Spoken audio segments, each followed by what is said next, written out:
So here's the approach I want you to pay attention to. So we're speaking about the expenses for business use of your home. So we are looking at the form 8829. So you put your first name, last name, and your social security number.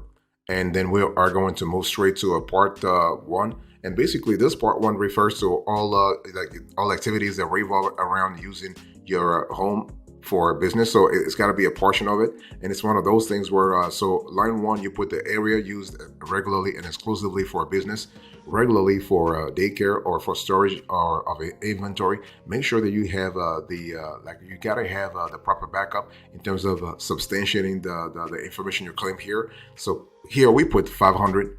And it's one of those things. Again, we are speaking about square feet here. So we put the 500 square feet. The total area of the home is 2,500 in our hypothetical case here. And so if you divide line one by line two, you actually have 20%. The IRS wants you to enter things as a percentage. So we are entering here 20%. And so 1/5 of the facility. Now for daycare facilities not used exclusively for business, you want to go to line four. All others, you want to go to line seven. So the thing here is that when you actually multiply days used for daycare, so line four, 5 and 4 and 5 and 6 relates to daycare. So in our case here, this does not apply. So we're not going to cover that part. And so business percentage, the business percentage in on line 7. So this is actually 20%. So basically, one thing I want to say here is that this number is really important when it comes to allocating the expenses for a business use of your home. In other words, when you have to write up certain things, you have to go up by the 20%. So please remember this amount. Now, one thing I want to say here is that when we talk about the area used regularly and exclusively for a business, please make sure that you are able to document that. The IRS is not going to come to your house and really measure stuff. But you got to have a way, like how you evaluated the total square footage and how you actually arrived at the allocation. Just be aware of that in case you are audited. You are able to substantiate everything that you put on your form 8829, but also on your Schedule C and also on your form 1040. By the way, boss, welcome back to the show. It's really a pleasure to have you here. Make yourself comfortable. You are going to enjoy today's conversation.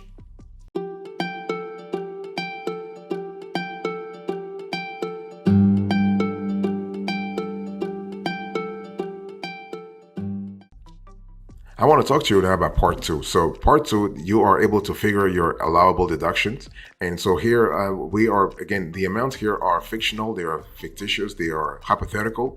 But on line 8 here, we are putting $100,000. This is the amount that is actually on Schedule C, line 29. We put it here on line 8. And so if there are any casualty losses, you have to put the right amount. So for direct expenses, we put $1,500. Now there are direct and indirect expenses depending upon the expense item.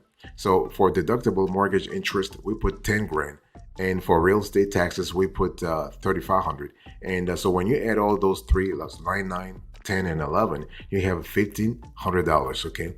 And so when you multiply line 12, which is the $1,500 times line 7, which is actually 20%. That's why I told you to remember that number, 20%. So when you multiply 15,000 times 20%, you have 3,000. And so when you add column 12 and column 12, so here I am on line 14. When you add column 12, column 8, and line 13, you have 18,000. And when you subtract, when you do the math on line 15, you have 82,000. So when you subtract 18,000 from $100,000, you have 82,000. So this is kind of cool. And we are moving now from line 16 all the way to line 23. So line 16, that's nothing. 17, nothing. Line 18, insurance, we put the $2,000. And for rent, there's nothing. For repairs and maintenance, we have $5,000. And for utilities, you have $3,000. For other expenses, you have $2,000, depending upon your situation. So when you add up everything actually amounts to $12,000. And so when you follow the math on line 24, basically you have to multiply line 23 by line 23 column B by line 7. Again, line 7 here is 20%. That's what I was telling you to remember that number. So line 23 here is 12,000. So when you multiply 12,000 times 20%, you have 2,400. And when you actually, here I am on line 25, the carryover of prior year operating expenses, basically it's $2,600. So when you add everything, you have 5,000. So I'm here on line 26. So when you add everything, you have 5,000. Line 27, you have 5,000. Line 28, you have a 77,000 if you follow the instructions. Line 29, we have 0. Line 30, we have a 2,000 if you have depreciation actually applying to your situation. And so line 32, 2,000, 33, 2,000, 20, 34 is 25,000 depending on the math. And so the following number here, line 36 here, we're speaking about $25,000. So I'm showing you on the screen here how Schedule C looks like. So you have to transfer some part of the data from 8829 onto your Schedule C. Okay, so this is what it is. Boss, I want to quickly remind you of today's topic. We are having a conversation about Form 8829.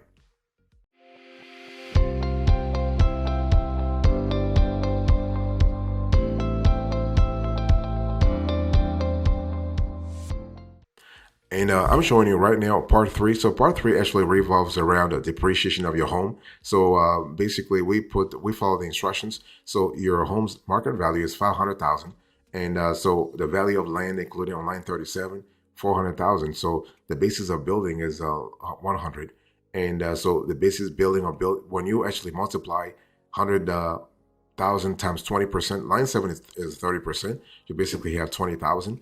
And the depreciation percentage here is 10% in our case. So the depreciation allowable is actually 2,000.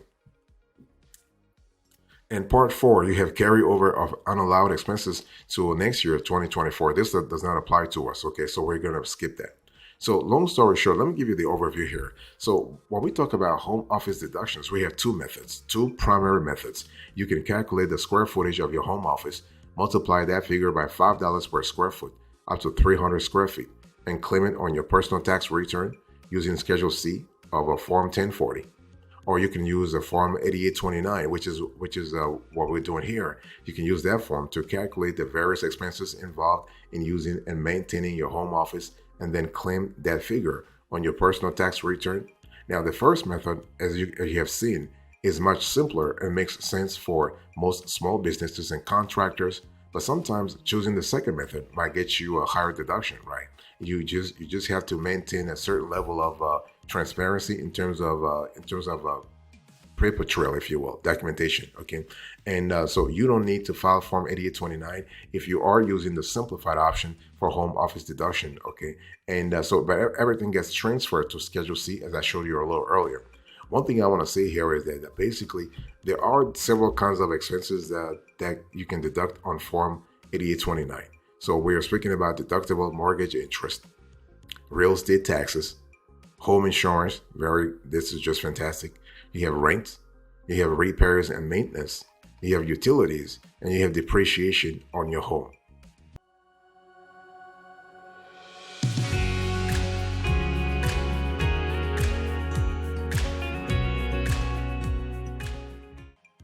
So when we talk about the Form 8829 itself, as you saw a little earlier when I showed you how the form looks like, the form is pretty straightforward. It really depends on you just have to make sure that you have proper documentation to back up anything that you claim on the form, because Part 1 actually helps you determine what percentage of your home you are using for business purposes, and this is actually your business percentage. So you saw how we arrived at 20%, and line 1 and 2 will ask you for both the area of your home that you use exclusively and regularly for business purposes, and for the total area of your home. And exclusively here means that you do not use that part of your home for any other purpose other than running your business. And regularly means you use it on an ongoing basis. The IRS goes into more detail about what qualifies as exclusive and regular use. And so just make sure that you read the instructions for Form 8829. And line 3 divides the two figures you determine above to calculate what total percentage of your home that you use for business purposes. Line 4 and line 4 to 7 are for business owners specifically operating a daycare. So this didn't apply to our situation here. We actually opted for something else. But if you are operating a daycare, it's totally possible to actually apply the rules for daycare. And part two is pretty straightforward. Part 2, you are calculating the total home office deductions based on your rent, utilities, insurance, depreciation, and any other home expenses that you incurred over the year. And this is sometimes called your allowable deduction calculation. This is kind of important. And so most line 8 is kind of tricky. Most people can just enter the tentative profit and loss from their business that they calculated in line 29 of Schedule C here. But if you conduct business in another location or had, let's say, any capital gains or losses connected to work you did in your home office, you'll have to account for them here. So it's one of those things where you have to be really careful. If you have any question, please let us know in the comment section, and we'll certainly get back to you. We'll certainly explain to you how things work in your specific situation, and also not only at the federal level, but also at the state level. By the way, boss, I want to quickly remind you of today's topic. We are having a conversation about Form 8829.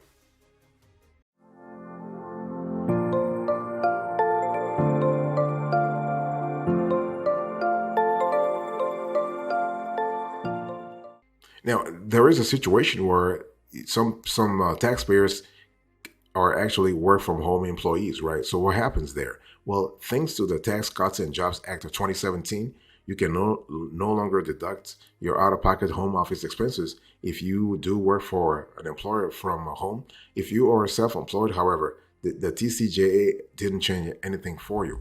And so the bottom line here is that you have to really see what really works for you. But we want to go back to the Home Office 101, so to speak. So let's define your home office location. Just because you work at home doesn't mean you can write off all the power and water bills in your house. The IRS has very precise language regarding what expenses are allowed for a home office tax deduction. First, the area you use for work in your home must be your principal place of business. Next, you can only deduct expenses for the portions of your home that are exclusively used for a business. Okay, I want you to really remember the word exclusively here. You can't work for 4 hours in your kitchen and deduct your new refrigerator, for instance. You must have a dedicated area that you only use for business, and only expenses generated in that area can be used on Form 8829. So this goes back to the whole thing about exclusive, okay? And so when we talk about legitimate business expenses, as I said to you earlier, those are expenses that you would have incurred anyway had you worked at another location, whether you worked at a co-working space or at a regular business office or elsewhere. Those are expenses that you would have incurred anyway. So those are expenses that the IRS wants you to write off, right? Things like insurance. You would have incurred that anyway had you worked at another location. Same thing for rent, utilities, repairs and maintenance, home depreciation. Now, home depreciation, but depreciation of any sort, building depreciation, and also deductible mortgage and interest on that building where you work at. So the possibilities are there in terms of giving you the flexibility to do the things you have to do.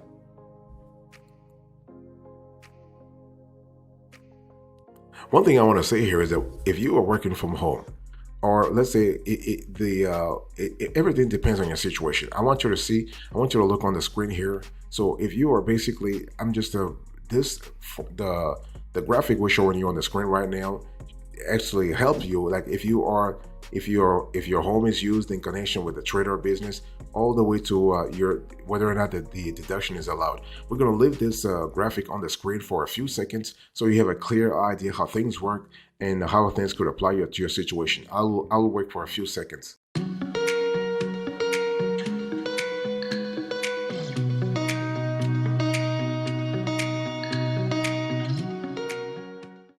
So the bottom line here is that, and by the way, you can always pause the video to really see the graphic a lot more. But one thing I want to say here is that when you think about Form 8829, you want to think about one of the most valuable tax forms for freelancers, sole proprietors, single member LLCs, and so on and single shareholder S corporations, because the Form 8829 gives you the opportunity to tell the federal government how much you spend on your home office and how much you can write off from your taxes because of it.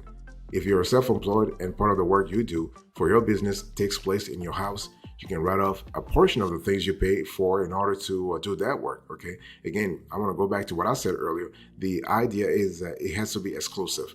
the portion of your house that you allocate to a business has to be exclusive, okay? It's one of those things where you are telling the IRS, listen, I'm conducting business here. I'm in business here. And one thing you need to understand here is that you have to understand that your situation may change. And the place that qualifies as a business space in your house really need to be regularly used for business. It's one of those things where you are frequently and routinely using for your business daily, weekly, or monthly. I mean, it doesn't have to be daily. If you are in a business where you conduct, like if you're in a business where you only come to the office once a month, then it will be monthly. If you come to the office once a week, it will be weekly. Okay, frequency does not mean every day. No, but the thing is that you have to actually do it on a regular basis. It has to be routine. Now, something self-employed people and freelancers overlook all the time is the special consideration they get if they use their space at home to store inventory, or if they use the space at home for some administrative activities to manage their business. Those instances qualify as well.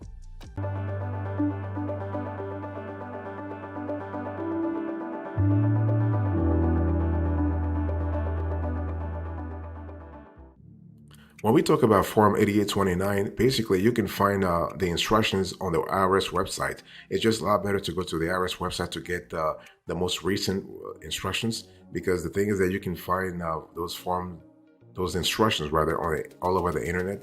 But it's always better to go to the IRS website, because if there's anything that they can tell you about, the latest change, you just get it to the IRS website itself. And one thing I want to say before closing to this conversation is that when we talk about the IRS Form 8829, you need to understand that you are able to you have two kinds of business expenses, business space expenses.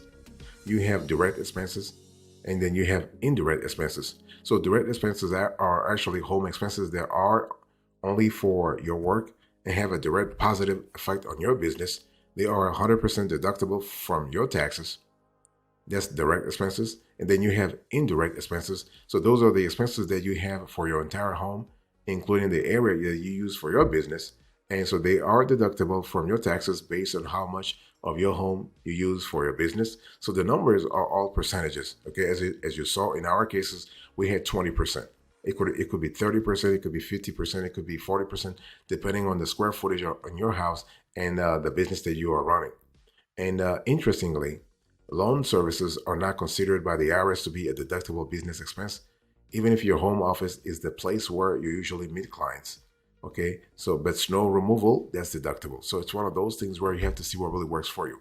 And how do you calculate each indirect expense? Well, for indirect expenses, all you need to do is to multiply them by the percentage of business use you have calculated for your entire home or apartment on Form 8829. As you saw, we did that for 20%. When we actually multiplied 20% by some of the indirect expenses. So this is pretty straightforward in terms of getting the exact number that you need for your indirect expenses. So long story short, the bottom line here is that you have to see what really works in your situation, whether direct or indirect, and then apply the percentage that you get from everything else. So this is kind of how you actually go about doing it.